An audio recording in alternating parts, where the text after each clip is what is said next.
Nipple pastry. Hello and welcome to Colins Time for Tea. This week we're going to be talking about Pastry Week on the Bake Off.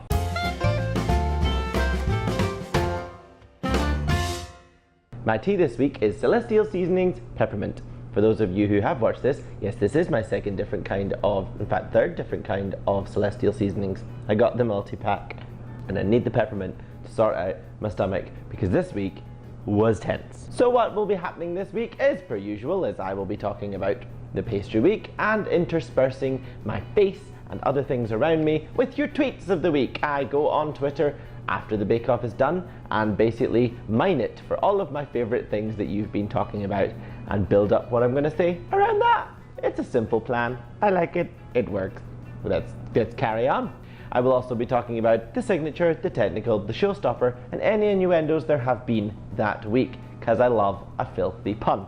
So it all starts with Noel in a tent, being a little bit naughty, and some sort of weird orgy going on behind him. I'm not really sure what's going on there. It's time to talk a little bit about the Bake Off fashion.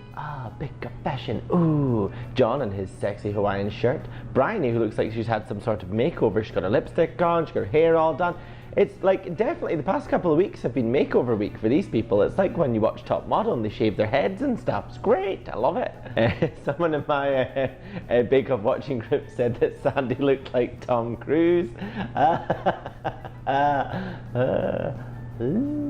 Sandy and Noel, I'm not entirely sure exactly if it was a deliberate thing, but Sandy was wearing her rabbit top and Noel was wearing a Birds of Prey. So it looked like they were going to attack each other, which was quite fun. They did comment on it later. Sandy says you can get her top from Topshop. Super. So we're going to talk a little bit about Dan. Dan and his trebuch. Basically, Dan's shirt took Twitter by storm, which is great. It's nice to see some positivity towards Dan on Twitter because everyone seems to hate him on there. I don't really know why. I think he's actually fine. I think he's quite straightforward, just doing his thing, baking his stuff. Apart from this week when it all went terribly wrong for him. Bless him. So let's get started with the signature. The signature this week were samosas. They had to make 6 sweet and 6 savoury, which I think was interesting because I don't think I've ever had a sweet samosa. I've mostly just had the ones that they had in Sainsbury's. Ruby doesn't like samosas and said they don't really make them in her house. She did say, what did she say? She did say things. Things were said. She did say that there's extra cultural pressure. I just think she's amazing. I love Ruby. If you don't follow her on Twitter, you should follow her on Twitter because her reactions to stuff is just brilliant. She's so just like, people have lives. I so enjoyed when they were like saying to Rahul, does your mum help them with this one? And he's like, yes. She sent a picture of them after on the phone. That was really cute. Rahul, well. And Noel telling him that he's his English mummy. Paul didn't really think that tarte tatin was a good idea to put in Manon's samosas, and it did not work out, so I guess he was right. And it's definitely not Dan's week. It was just not going well for him at all. Special points to Noel during this segment where he drops an egg and covers it with a bowl and walks away. I've quite enjoyed Noel this year. He's been quite silly in the background. I guess that they're realising that he needs to, because last year I think it took them a while to ease into it, and this year it seems to be the same. So maybe he's doing loads of weird stuff in the background, but because there's like 50,000 people to start with, there's no time to show Noel and his antics. Maybe he should have his own show. In particular, Pythagorean theorem, where the sum of the square is the something and stuff, and if you can't understand it, write it on a samosa. So the judging, Ruby, Amazing Spice, gets a handshake, which by now is completely irrelevant. It's just like the rain and the heat in Bake Off, the heat. I guess the heat didn't make that much of a difference this week, but petition for aircon. Rahul, crying again. Like, I do really like Rahul, I do. Like, I've made him, in a couple of videos before, I made a montage for him, but I'm beginning to think that he's really struggling with people judging stuff, and the whole thing seems to be quite stressful for him. I think people are starting to think it's an act. I mean, I don't think it is, but come on, Rahul. Hopefully this shows you that you can do it. You can do the thing. And that was pretty much it. So everyone did okay, Dan did terribly, and we'll move on. Now we're on to the technical. So the technical this week is pois d'amour. I cannot, every week I cannot speak French. Why do they keep making things French? I don't know. So last week the technical was the mamoules, which I did not make. For the first time ever in my baking with the Bake Off, I did not make the technical. I kind of made a chandelier, which you will be able to see in my video on my biscuit chandelier.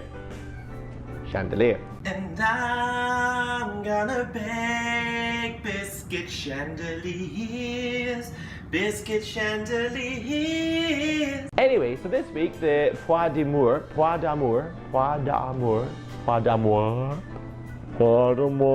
which means well of love, which is nice. Apparently it's got sexy connotations though. Ooh, well of love sounds like me in my 20s. Basically, the nipple pastry is what it looks like, nipples. So yeah, it puts together choux pastry and puff pastry and some creme pat, and some other stuff in the middle.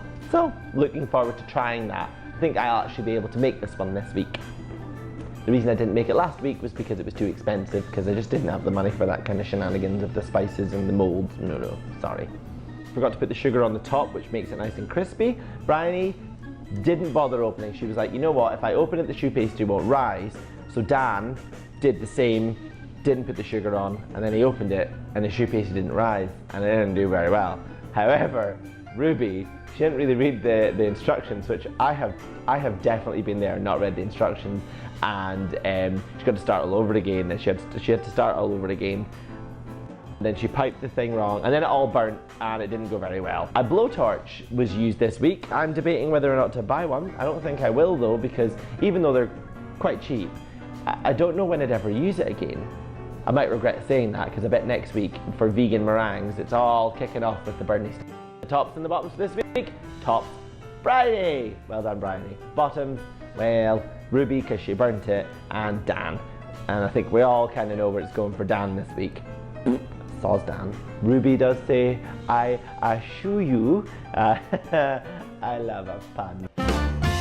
Now we're going to talk about the showstopper. So the showstopper this week, they had to make a sharing pie. Again, sounds like me in my 20s. It's got to be shaped with your own hands, so you can't use molds and stuff. Gives the bakers a bit of a chance to show off their artistic flair, and then it just like jump cut to John just pounding his pastry.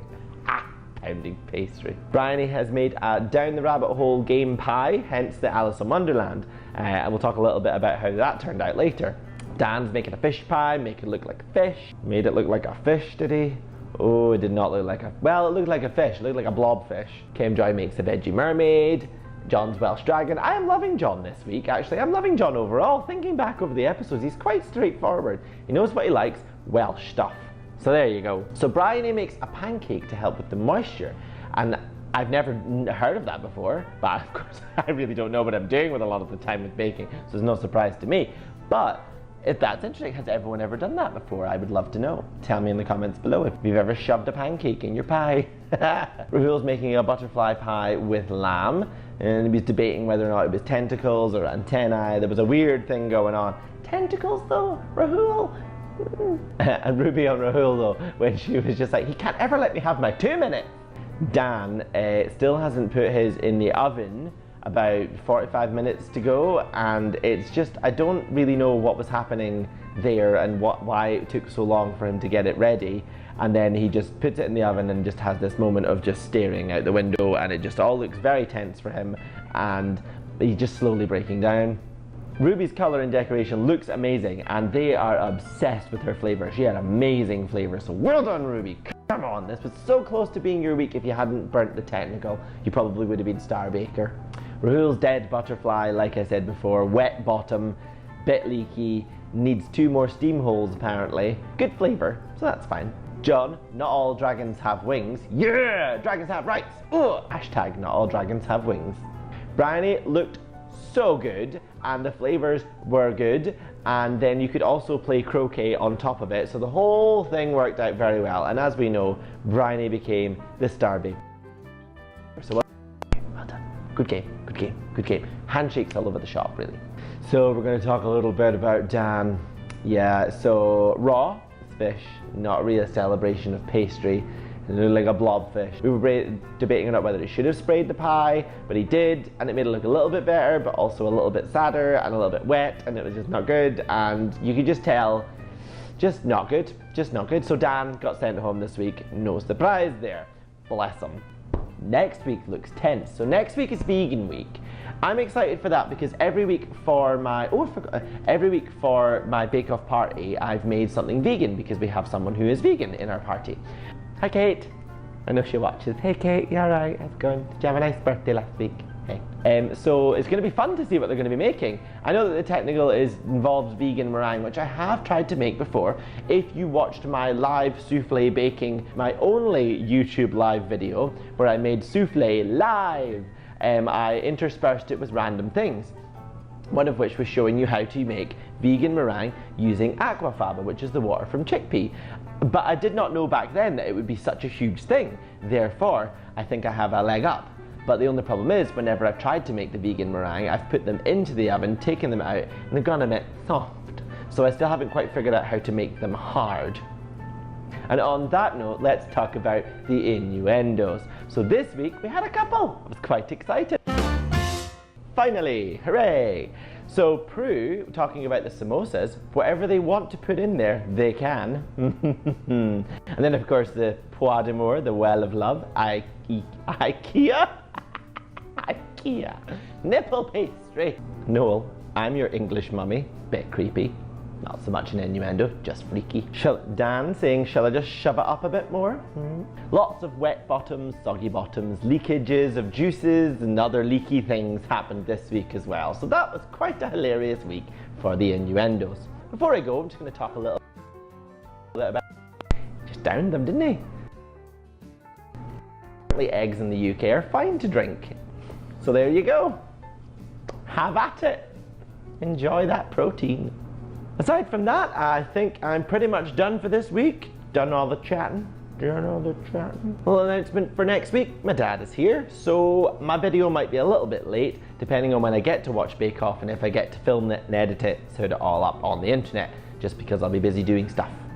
Not really sure what, because I'm a terrible host, but we'll see. So that's it. My name is Colin. This is Colin's Time for Tea. Thank you very much, and I'll see you soon.